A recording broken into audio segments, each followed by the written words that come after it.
A good Monday mid-morning to everybody. Paul Sinapiatis with Strathclyde Engraving back in the continuation of the work on this this amazing project that I've got going on for a close friend, John Albright. We've gone through a number of different stages on this piece, and we are currently at the metal removal stage of background texturing. Now, why I'm calling it texturing? In most other pieces that are done, okay, the engraver is going to use a tool to do his best to remove metal from the background, remove it evenly, and leave, you know, kind of a flat surface behind for himself to work with. That surface is then stippled. You're basically using a little carbide point, and what you're doing is you're kind of like leaving tiny little dimples in the metal. Like a little, it's almost like a little jackhammer. You use the same handpiece that you would use for engraving. You just end up turning the strokes per minute up. I normally operate, when I engrave, I'm normally engraving around, I want to say between 3,800 and 4,000 strokes per minute. I find that that works best for me, and what's wild about it is you'll find that as you go from engraver to engraver to engraver, that, you know, everybody has a comfortable speed that they enjoy working at, especially if they're working with one of these pneumatic engravers or pneumatically assisted engravers, because all it does is assist you. It's not actually doing the engraving for you. Granted, it's not hand push or hand chisel. Much respect to both of those amazing engraving styles, but I find that the pneumatic assistance just really brings a new dimension to cutting metal in a decorative means. So I'm using my GRS 850A handpiece. This piece is designed specifically for metal removal, and it uses air instead of a micromotor to drive the burr. That's why you hear the little high-pitched whine. That's air going across the drive mechanism in this piece. As I've stated before in other videos that I have done, this handpiece, its operating pressure is from like 30, I want to say to 40 psi. You have like a 10-pound range that you can operate in, but you can achieve its maximum operating speed with just 30 psi, about the same pressure you'd put in the tires of your car. That speed is 320,000 RPMs.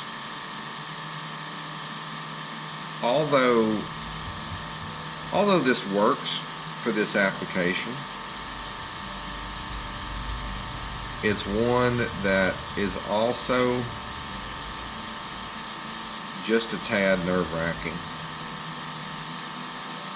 because even when you don't have your foot all the way down on the activation pedal on the floor, you still remove metal at a very, very, very high speed.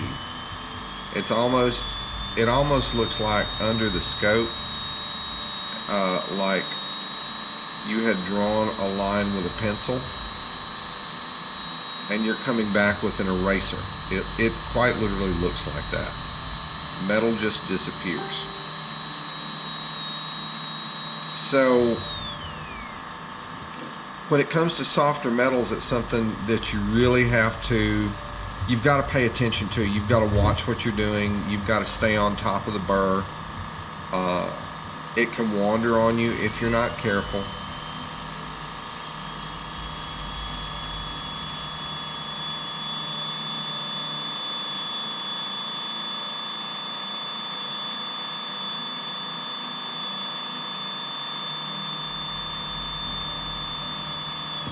So I have to try to be as careful as possible when I do this in respects to, you know, how much metal am I removing and that kind of thing.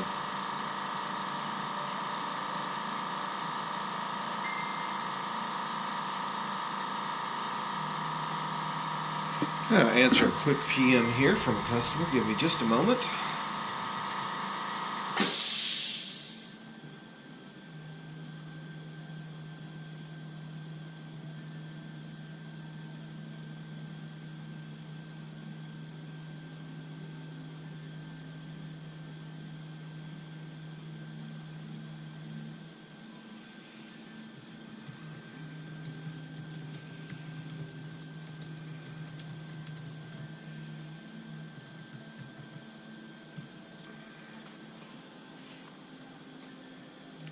Alright, so back at it here. So,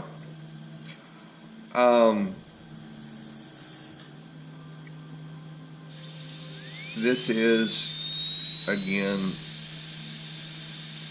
a slow and painstaking process. You have to move slowly as you do this. There's no two ways around it.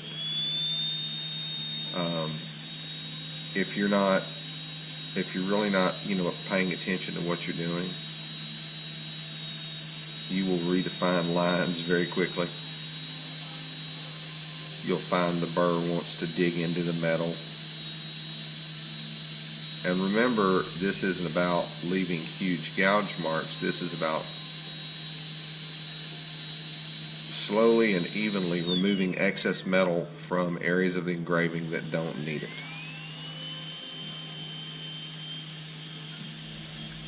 Now, why did I call this texturing? Whenever I do one of these Celtic knot pieces, the one thing that I try to achieve in terms of how the design looks is I want it to look as though it's been carved out of stone. Now, I could probably put, you know, using my graver, I could probably incorporate like cracks and stuff into the functional design pieces. I've seen that done before, and there's some people who can do it really effectively. I don't feel that I am as effective as it as I'd like to be. So that's one design motif that I do not include. What I try to do is go back in with this tool and leave a texture in the background, almost like I'm trying to think, okay, if they're doing this on stone, they're probably using a hammer and a chisel. So what can I do that's going to, what can I do to achieve that look? So what I try to do is I leave little marks on the back that I try to imagine that they're like marks left by the chisel in areas where they've removed the metal. And with that in mind, I just proceed through the entire piece, removing the metal. Now, you could use a micromotor handpiece on this, and as I stated earlier in another video, I have a micromotor handpiece on the way in. So Apaka, if you're watching this, I'm going to be feeling you pretty soon, bro.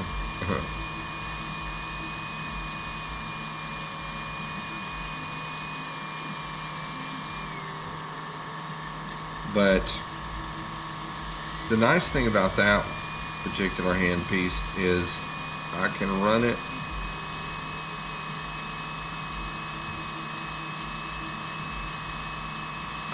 at a much lower RPM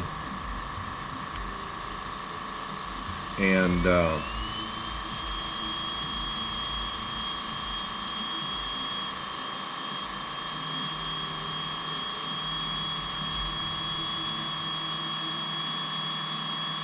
it accepts a different shank size on the ball burrs than this does. And that shank size difference will mean a ton to me. Currently, the smallest ball burr that I can use, unless I'm using a flexible shaft with a handpiece, which is, it would be, give me just a moment, it would be this handpiece here. And with this shaft that's on the back of it that you see here, although it's hung above you, it's kind of unwieldy because there's so much drag on it as you do your work. But with that, I can actually use a 3/32 shank burr, which will allow me to use a ball burr as small as 0.3 millimeters. And in some cases, you really need that to get close to the design walls and stuff like that. Oh.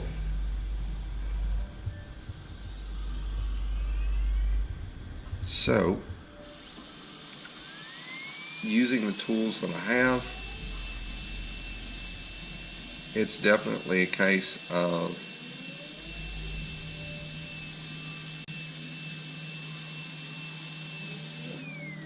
pay close attention to what you're doing. Keep your eye on your ball burr. Be able to recognize areas that you cannot get into with the ball burr without really affecting the overall design. There are some places on this design that's actually closer than the other, and it's actually meant to be like that.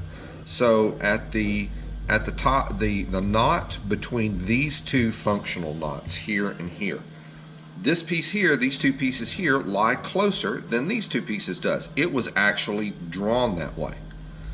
And a lot of people, will look at it and they'll say, wow, I mean, it does look, hand carved, that kind of thing. There's others who are perfectionists who will look at it and say, well, why aren't the lines even?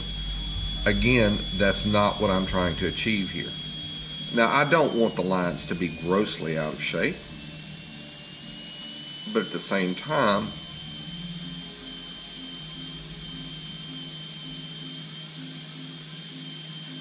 I want a hewn from stone look. And the only way that I can achieve that is to leave some things uneven. So, alright, well, we're moving up the design, so I've kind of moved up over halfway on one side, or close to halfway on one side. I'm going to go ahead and bring this side up as well and get things done.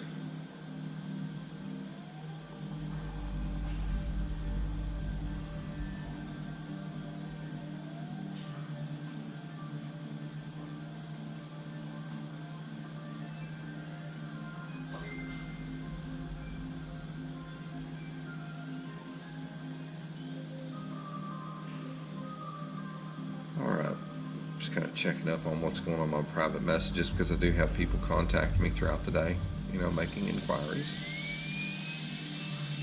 And I'll do my best to try to make myself available to them.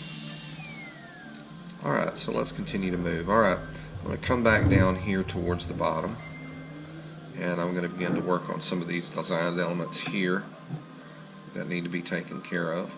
So, the ball burr that I'm using on this is a 1/16 inch shank carbide. This has no problem with softer metals at all. Thus the level of attention that I said you have to maintain while you're using this tool.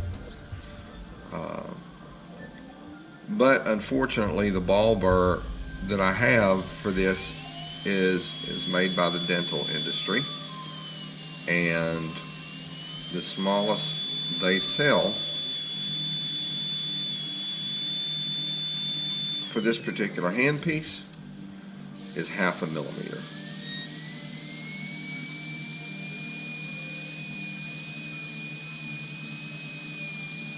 And that's a bit of a pain because I'm limited to 1/2 millimeter in size when it comes to small areas, unless I want to swap over to my flexible shaft. Now on soft metal I could do that.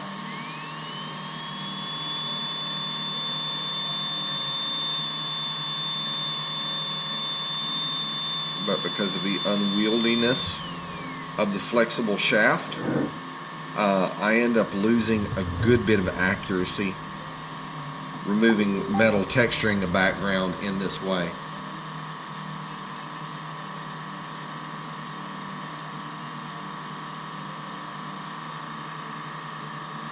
So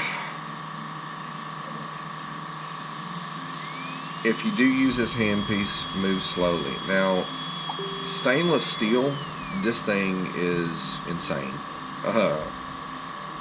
It's wonderful when I do those stainless tubes, and honestly, you know, if I have my choice between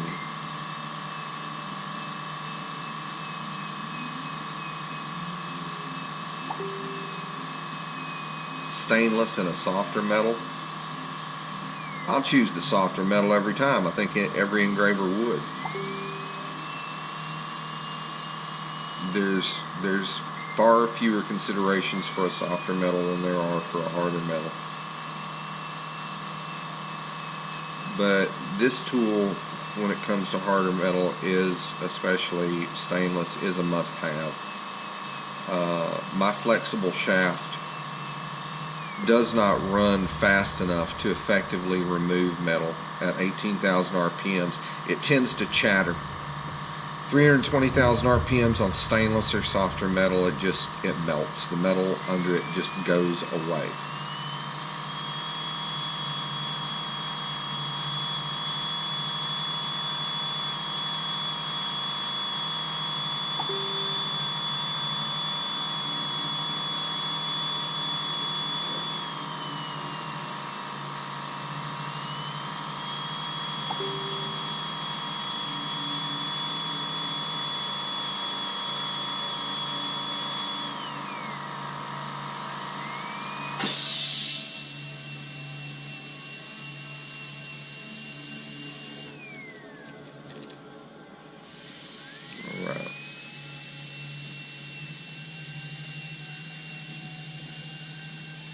I'm going to move up the side here a little bit.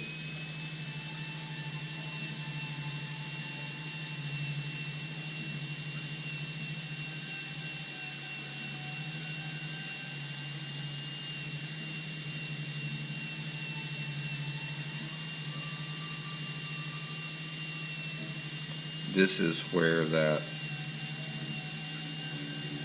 round graver that I used before I started doing this, so doing that made this a ton easier to get right up to, you know, the side of the metal and really do a good job with the lines and whatnot. It made it tons easier for me to do that.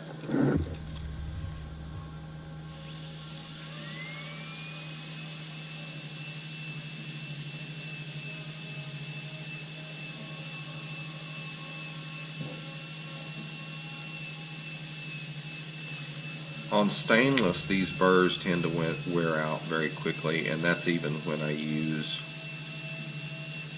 Burr Life compound. And it's a little thing that jewelers use in place of beeswax.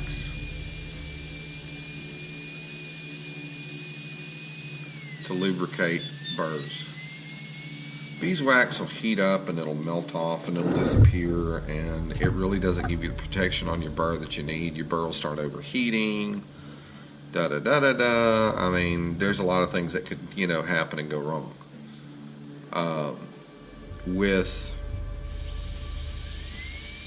with burlap tends to have a lower melting temperature, and it will stay with your burr longer, which will extend the life of your burr, especially if you're not using carbides like I am. For the most part, on softer metals like this, you would use a vanadium tungsten. You could use carbide if you wanted, but carbide tends to be a little bit pricier, so you can save yourself some money by using burrs that aren't designed specifically for harder metals. My C-Max gravers are much more expensive per piece, per graver, than a Glen steel, high-speed steel graver would be. That's just the nature of the beast. At this point, I'm using carbide gravers for everything that I do.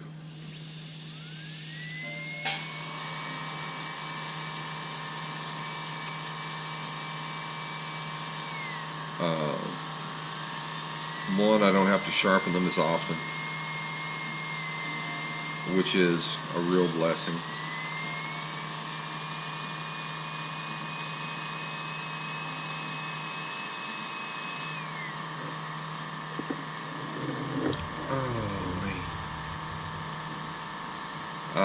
On stainless steel, if my geometry is correct, I don't end up breaking tips. Glen steel tips will break off even with higher angle geometries that I've been using. I just go around the corner and think, and the tip's gone. And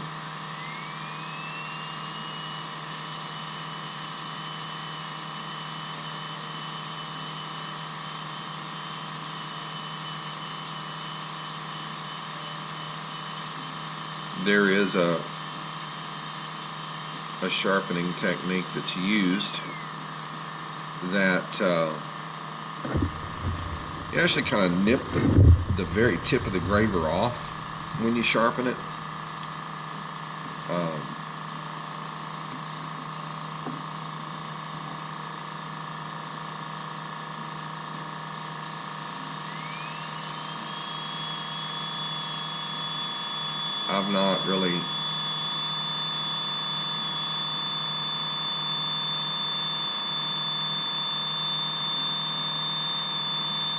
I'm not really tried that.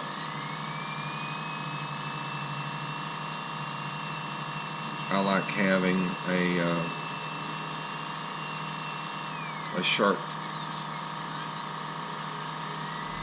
point at the leading edge of the face of the graver.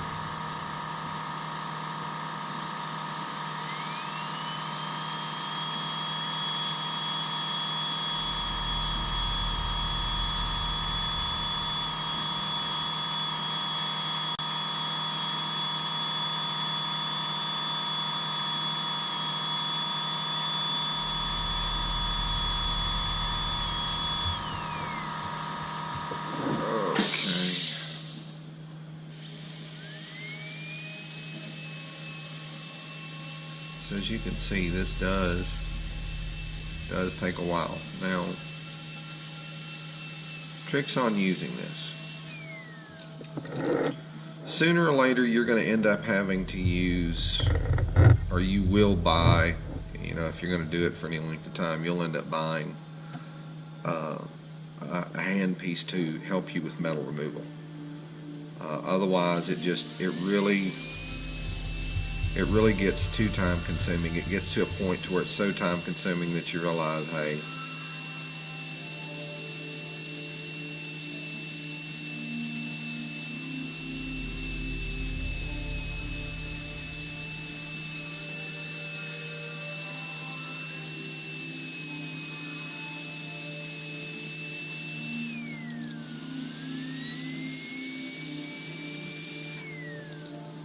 getting in these little bitty tiny areas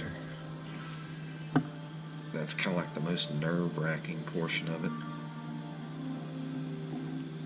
because you're trying to, you're still trying to keep the shape that, everything is supposed to have.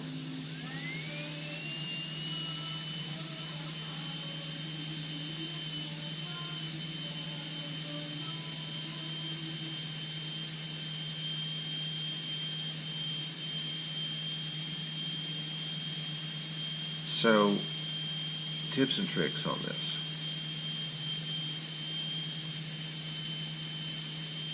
First one, steady hand. That's the major hurdle you need to overcome first. Is your hands doing exactly what you tell them to do? Sometimes under scope you realize my hands ain't doing what I want them to do.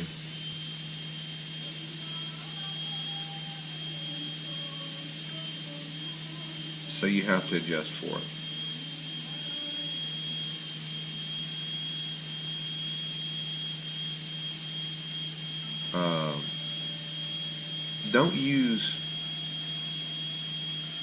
Don't use any more RPMs than you actually have to. I have no need of 320,000 RPMs right now, really don't. When I spin this thing all the way up, it really whistles, but I'm operating right about here. I don't have any kind of RPM gauge on the thing, so I don't really know.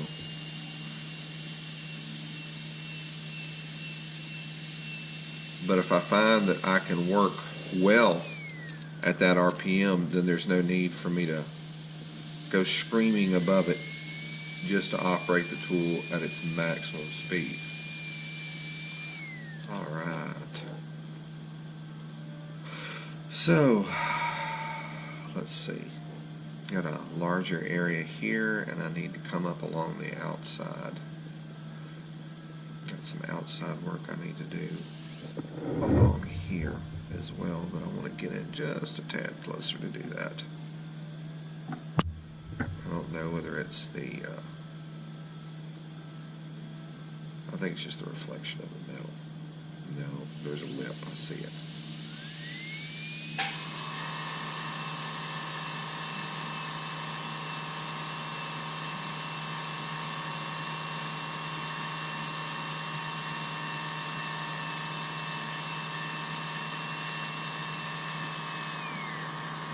Okay, so I'm going to work on this side here, get this little area knocked out. In fact, what I'm going to do is I'm going to spin it around this way so I have some area to rest my hand on. If you find that when you're doing this, that your hand is in a position to where when you start removing metal, your hands are shaking, it's probably because either you have shaky hands or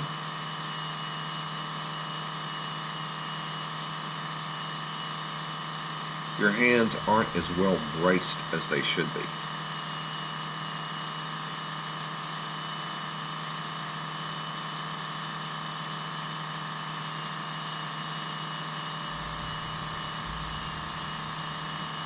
When you're engraving, do not be afraid to stop, turn the piece around, try to re-brace your hands, give yourself a rest for your hands, something, so that the work that you do will continue to look the way that it needs to look. A lot of times I find if I can't brace my hand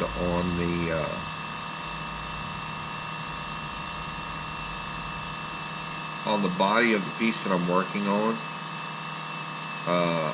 I'll actually use my hand. I'll put my hand there in such a way that I can actually use my hand as a rest of some sort to be able to do what I need to do.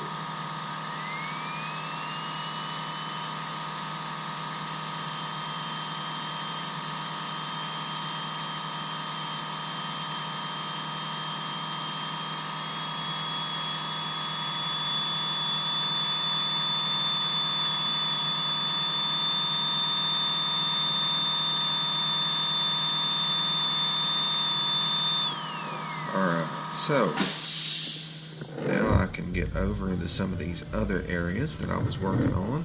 Begin to head more up towards the top of the piece. Give myself a little break here for a sec, just kind of stretch my back, grab a quick vape, and we're going to continue with this piece. So after this, I mean, needless to say, both sides have to be done.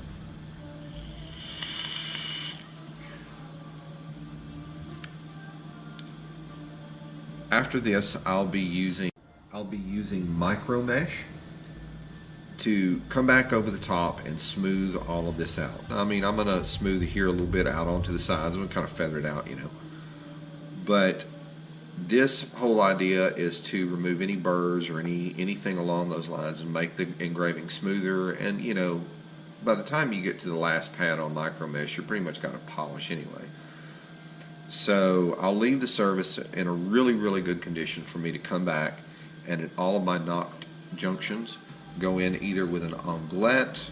I may try that this time. A 90, a knife edge, you know, whatever. Actually, all you're doing is just, you know, going in and creating your shading cuts. These lines are actually smaller, so I'm going to end up having to do a lot of shoehorning to fit shading cuts into those areas. Alright, we've got an area here that I want to get taken care of because I'm beginning to notice it.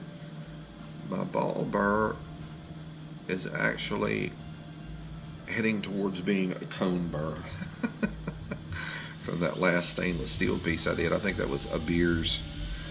I did a piece that was inspired by the Motorhead logo for another vape enthusiast.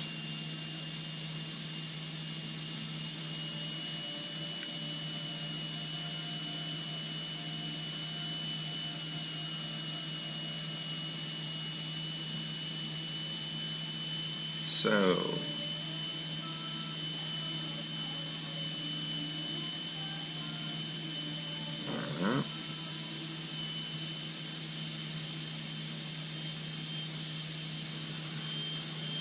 now I think that's going to get a little bit too thin for that ball burr to go through. So just going to come back through and smooth out the area in between. And like I said, in areas that are too small, just, you know, don't get into them. Don't dive into them, because what you're going to do is you're going to end up frustrating yourself in a huge way. All right, so got an area here.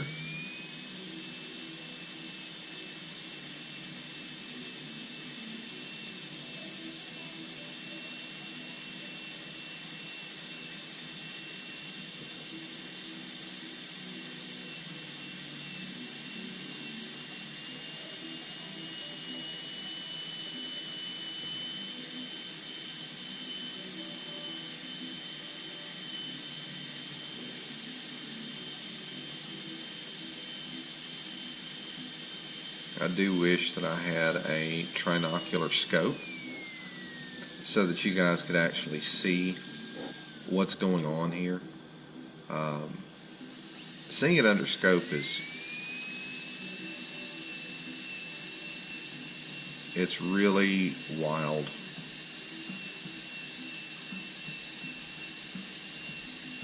I mean, currently, even with the GoPro, for which I'm very thankful, I'm getting a little bit of glare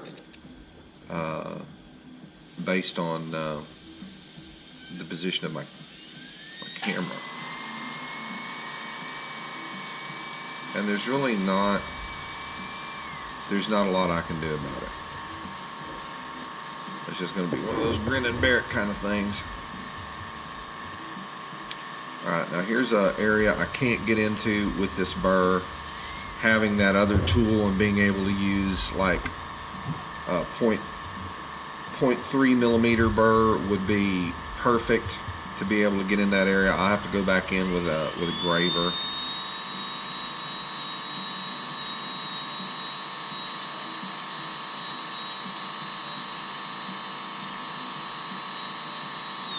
clean that area up.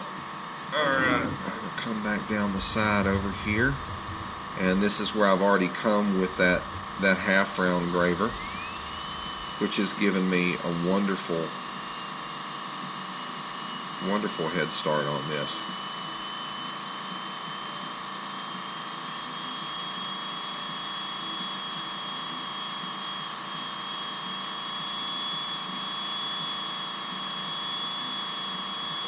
I can't imagine what this would be like doing something like this in stone.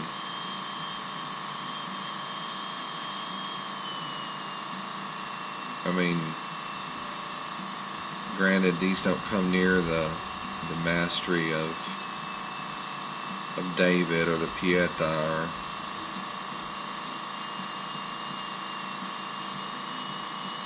but still.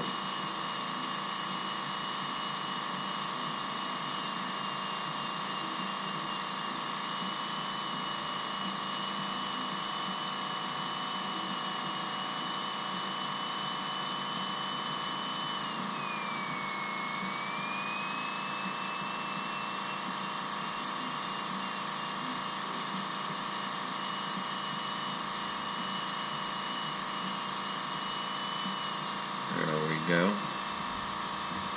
So I'll keep moving down towards this corner, very carefully edging the design fixture that's in front of it, the design piece that's in front of it,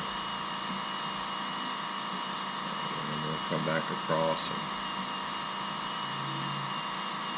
nail out these areas. Okay.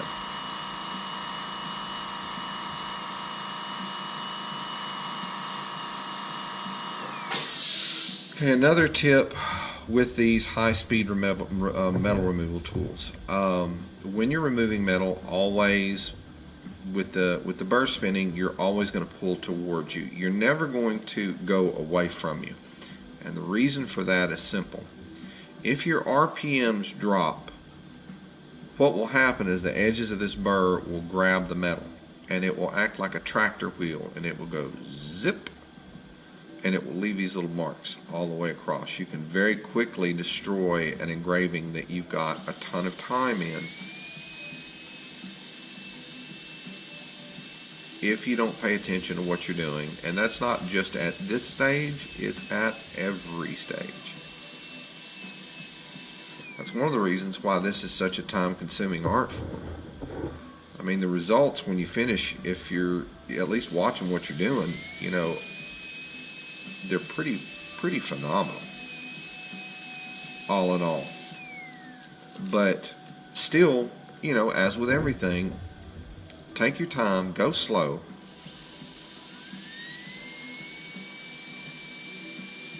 Speed is something that comes with experience and practice.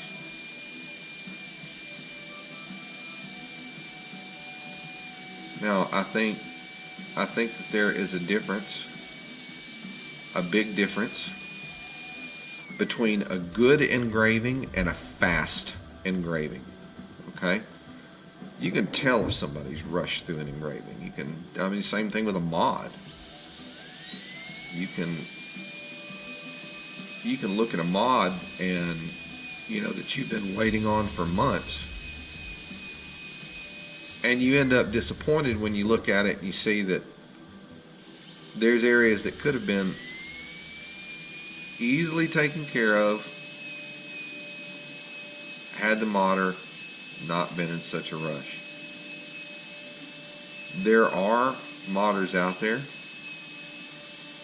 who do that, and it's unfortunate. Those modders usually don't last very long. So, as with anything, take your time, do it right the first time. Don't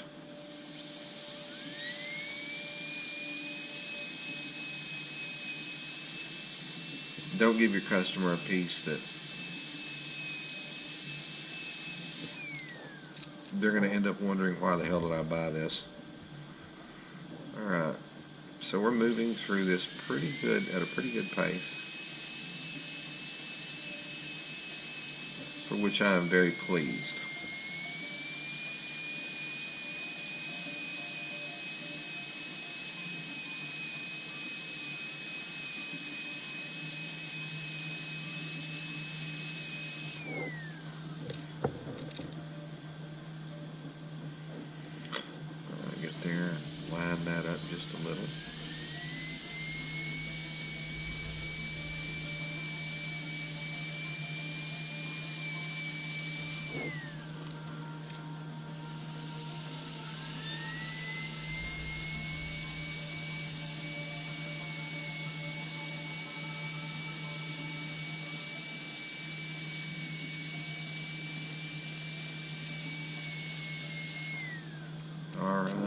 So now we're back over to this side. So we're actually moving up the knot pretty good. We're about 15% done with the piece or more, 25% done. As far as this stage goes.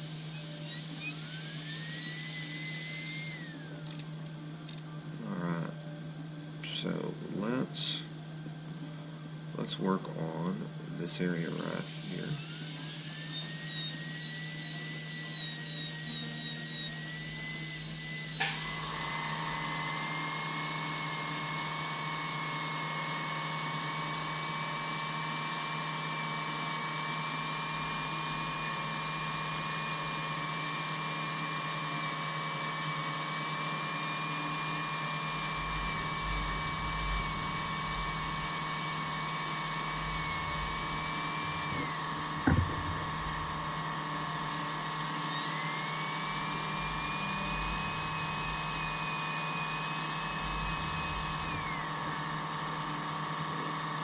So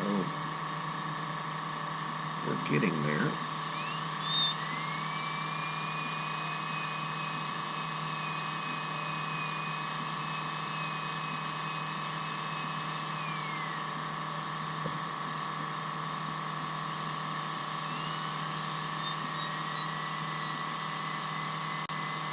So my first step, as you guys can see, is I go in and I go around the edges.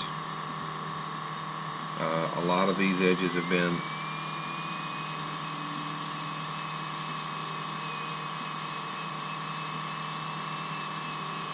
pre-cut with that round bottom graver, which makes this portion of my job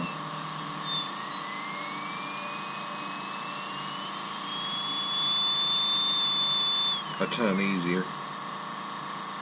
That opens me up into a larger area where I can just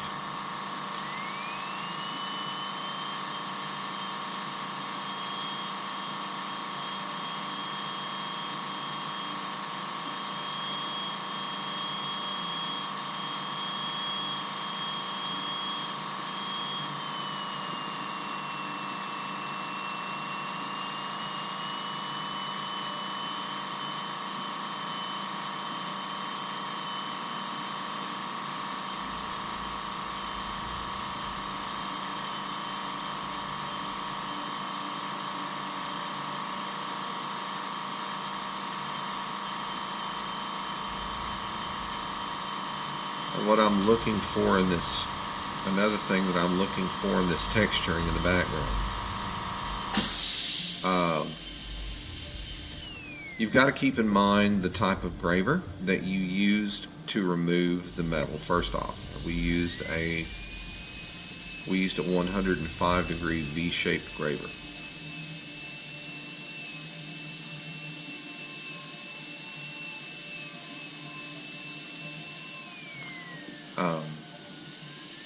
Because it is a V.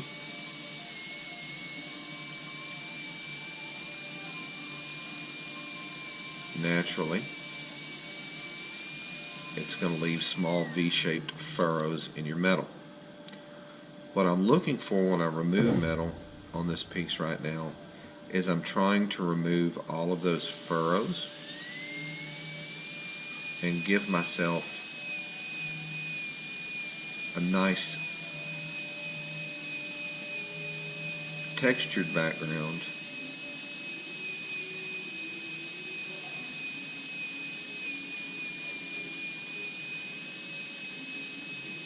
that appears, once again,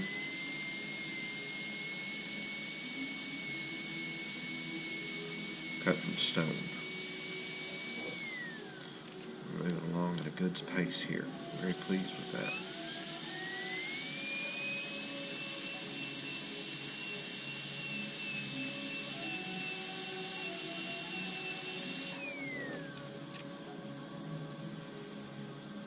So, let's see where we're at.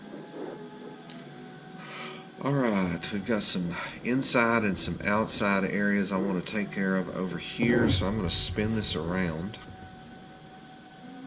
and readjust my scope and my focal length to something that's a little bit more conducive to what I need. And I'm going to start working on cleaning this up. Now again, if you don't feel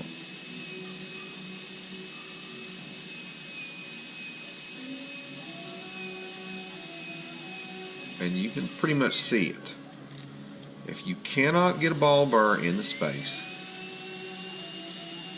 do not stick a ball burr in the space, or change the size of the ball burr to something that is more conducive to what you need.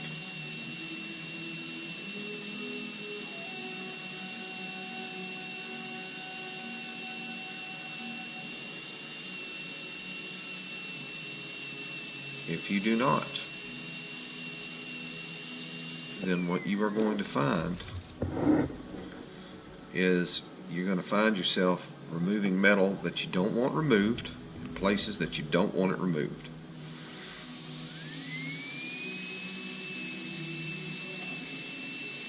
And that's a bind you don't want to be in. Alright, so we're going to move up the piece a little bit farther here.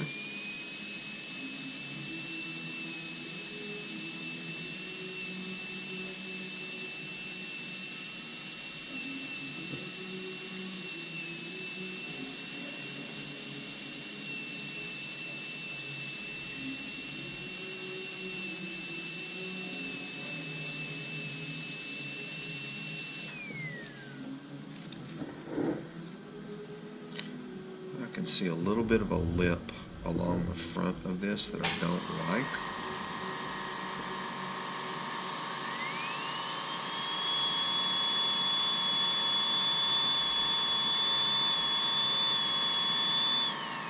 I'm just going to come back through and put a little bit of pressure on it and remove that metal.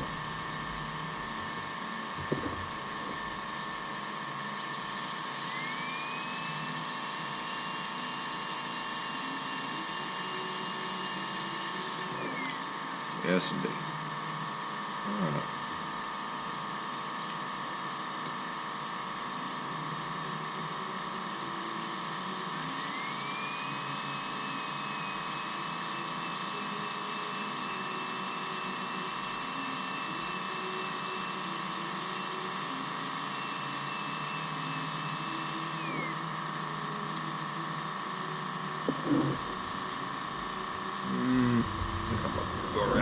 Come at it from this side because I've got more metal to lay my hand on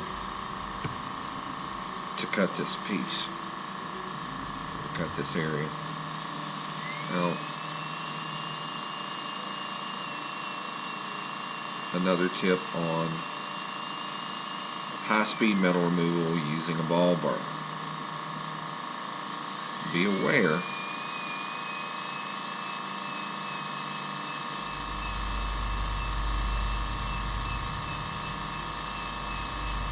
that it is a ball burr that you're using. Oh, I know that, Paul. I wouldn't have stuck it in there if it wasn't a ball burr. Right. What I'm trying to tell you is remember the shape of the burr.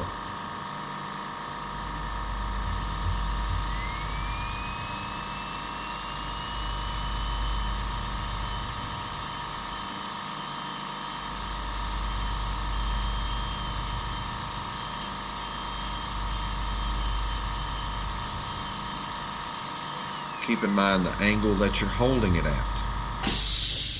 All of these are little things that will help you and aid you throughout the process.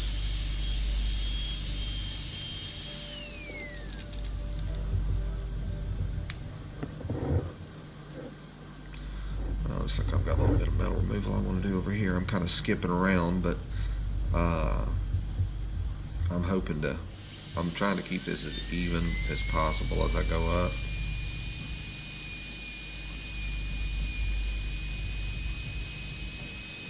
Helps me kind of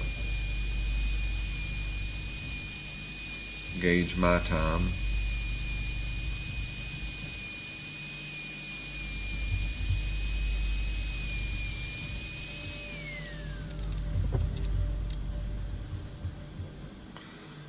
focus here. Don't scrimp on focusing your scope if you use a scope.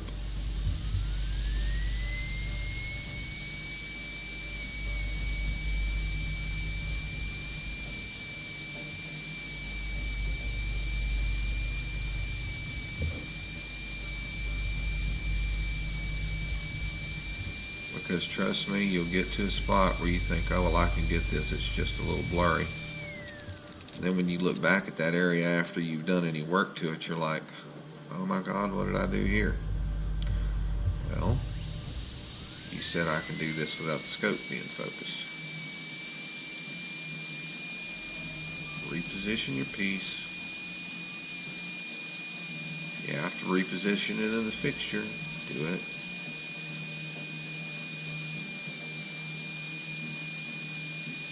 Do not skimp, because the first time you do, you're going to regret it.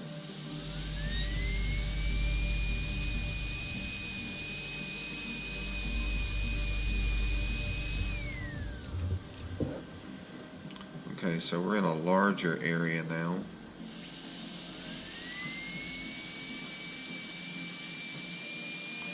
Now up there towards the head of that, where that meets, I can't get that ball burr through there.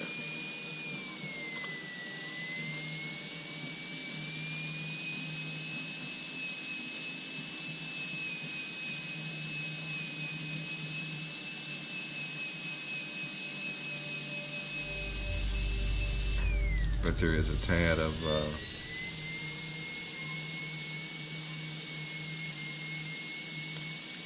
uneven metal in this area that really needs removing.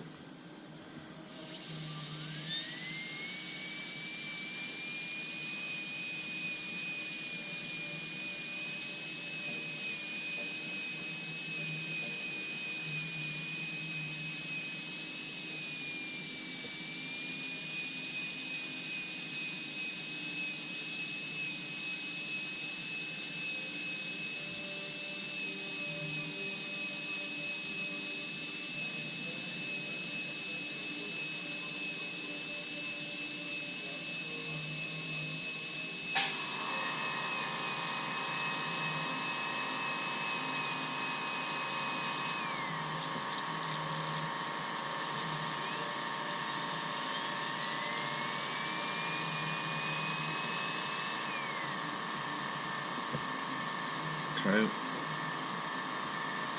I'm really not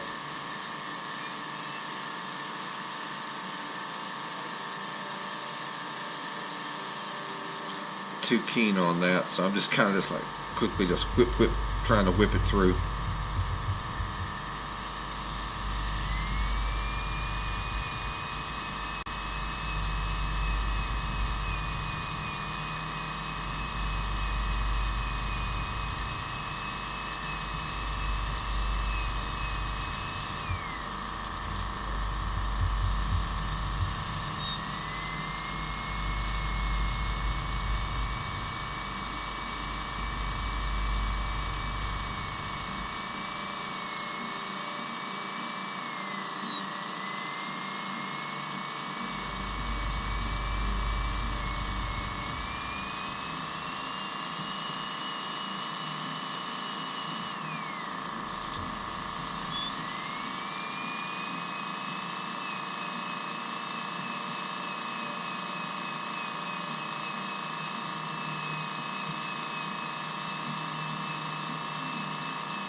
Come down this wall real easy like.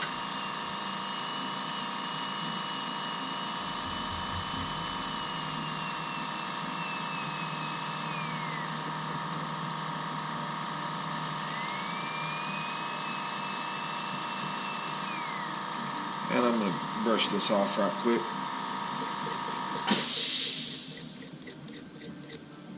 And so far we're looking pretty good. Alright, we sat down and I got started on this a lot earlier than what I actually showed on my video, so I had a good bit done before I sat down.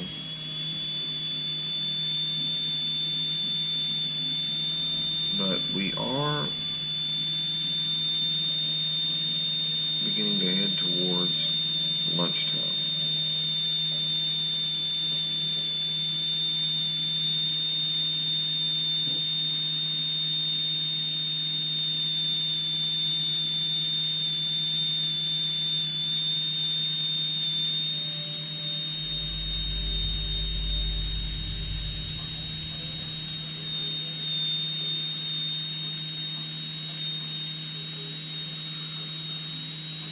Forgive the silence, everyone. It's just the zen that strikes you. Okay. Just kind of, I'll stop with this.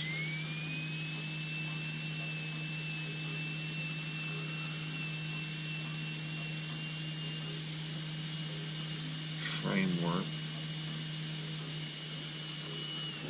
Right here, I'll go ahead and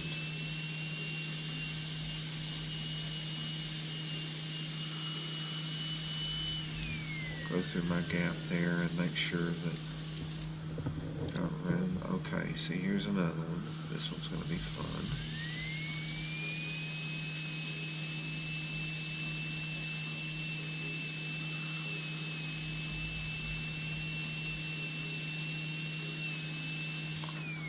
And another one right here.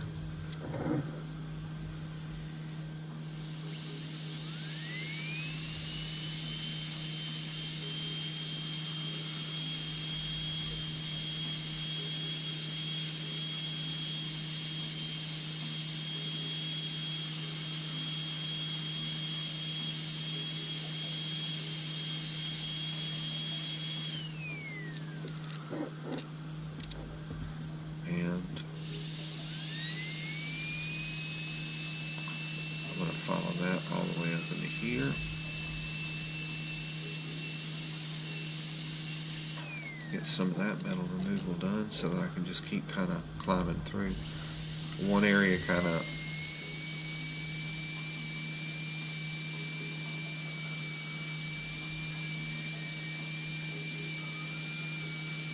helps lead to another.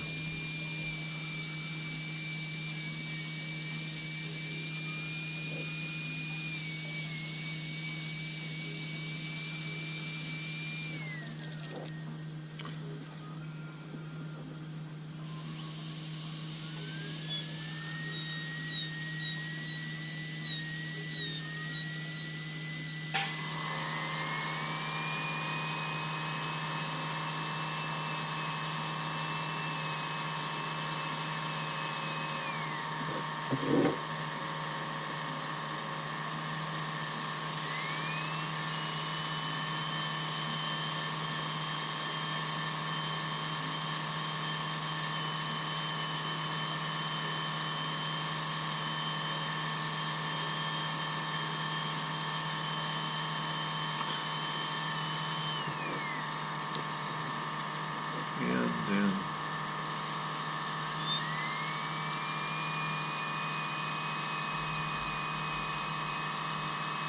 come in and touch that up, and that's good.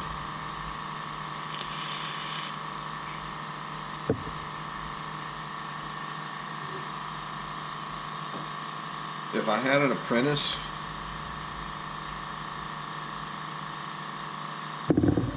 that had their own bench and tools, and honestly, I don't really believe I'm qualified to have an apprentice. I'll be the first to tell you that. I'm still learning.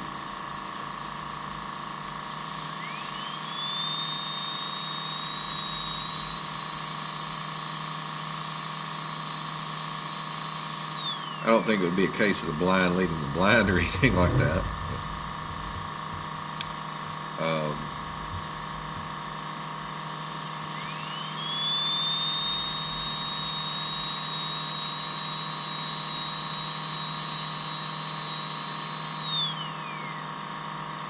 Worked out well.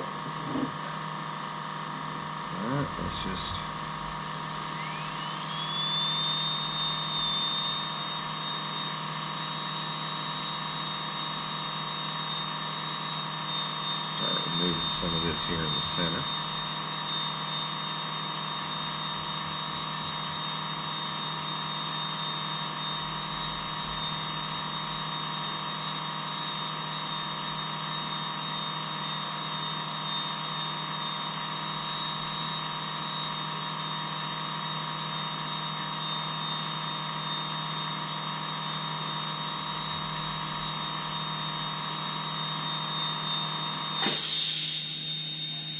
If I can look down and I can see the lines where my graver has cut, I know I've not removed enough metal. I don't want to see in the negative areas, I don't want to see that bottom thin line that's left by the 105-degree graver. I don't want to see it.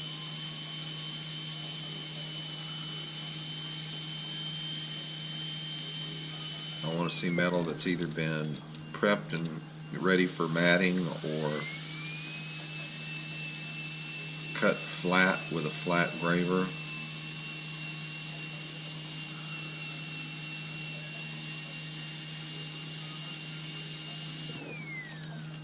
Super duper. Alright, we're ready to go into another area right here.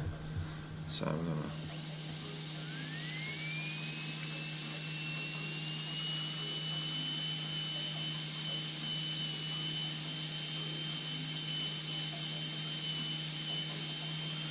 work through it.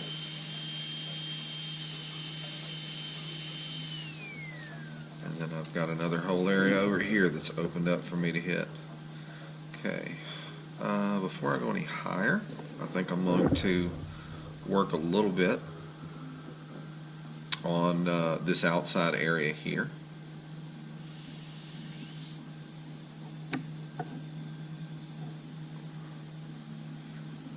Okay, let's see.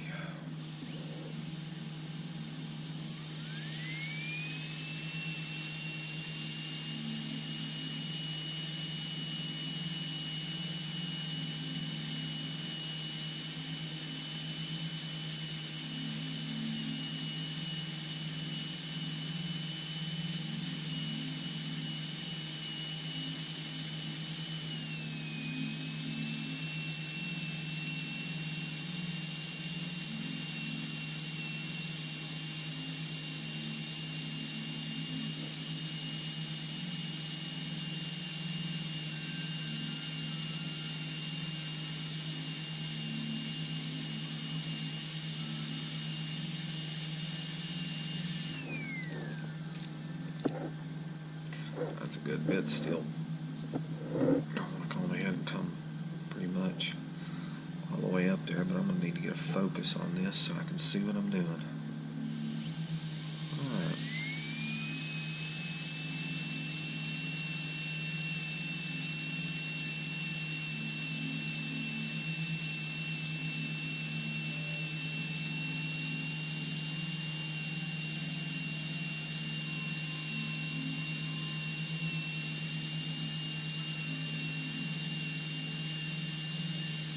Kind of as I'm, going through, I'm going to help myself out if I see like a area where one part of the design knot, the knot of the ribbon of the Celtic knot goes under another. I'm gonna do my best to get in that area and kind of work it, clean it, do what needs to be done to it.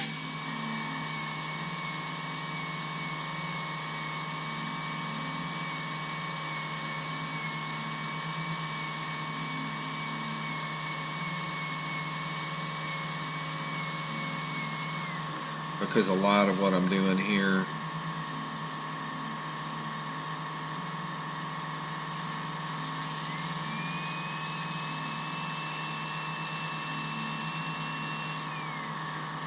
kind of helps, like I said, like how far I go up. It just helps me gauge where I'm at on the piece. I think it's more of a personal thing than it is something that you have to do. It's just something that I do out of habit anymore.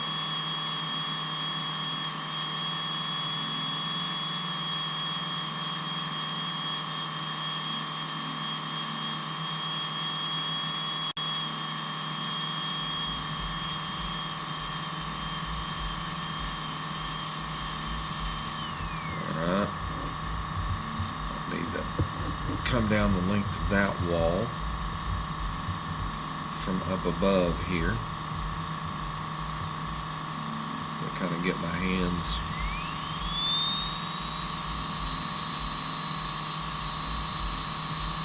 in a position where I feel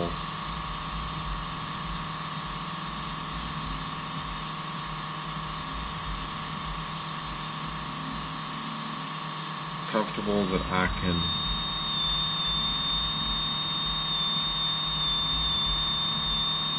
pull this ball burr across the surface without any chatter, without any walking, without any, you know, my hands shaking, that kind of stuff.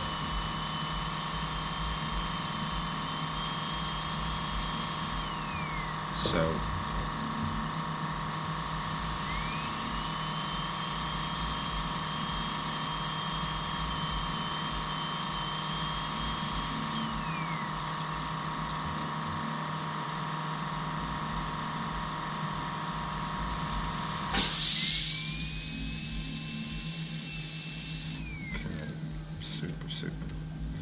let's see here. Let's go ahead and move through this area.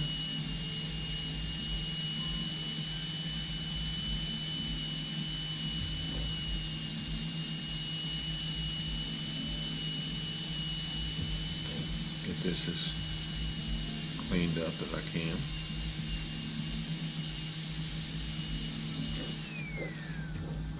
Excuse me, please. Ultimately, it's just one area at a time. That's pretty much the only way that you're going to get something done. Just one bit at a time. Don't rush. Take your time.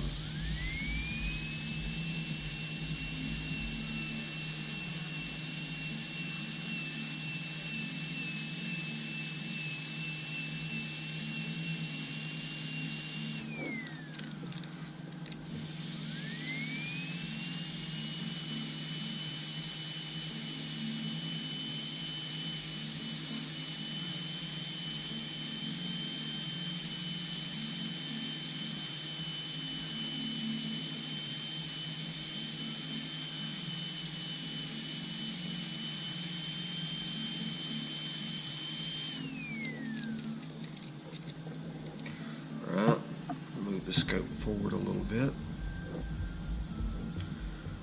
Myself a focus and continue to work in this area.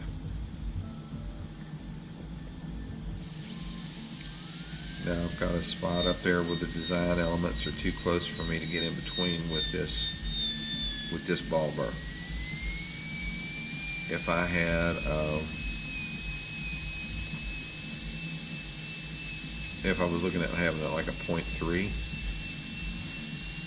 millimeter burr, I could really easily get down in there and do that.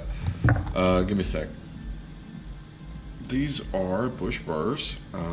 Let's see.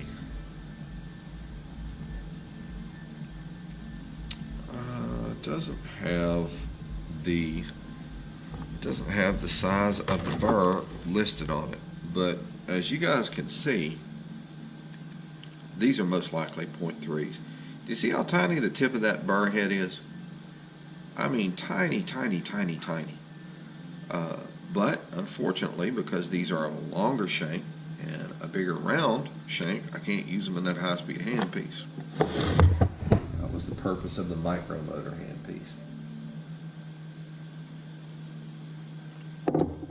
And I can see where it would be, you know, would have been probably, you know, somebody could say the best overall tool. But I've used this thing on stainless, and I know how well it works. So I don't think that I would probably be in the mood in any way, form, or fashion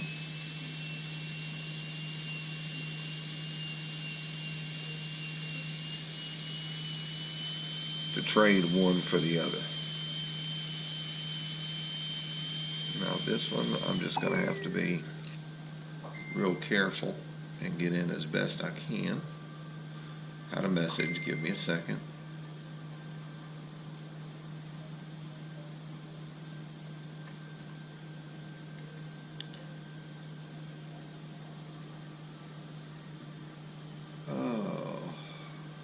just a moment, folks. Take care of something.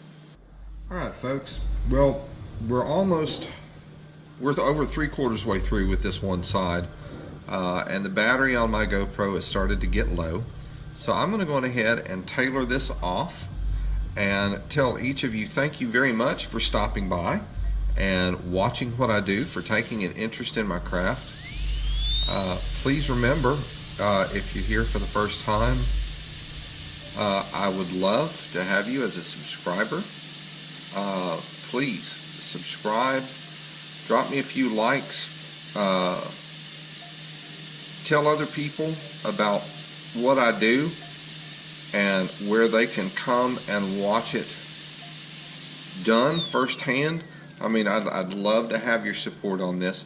So once again, Paul Sinopiatis with Strathclyde Engraving signing off and saying thank you very much. You guys make this happen for me. Thank you a lot.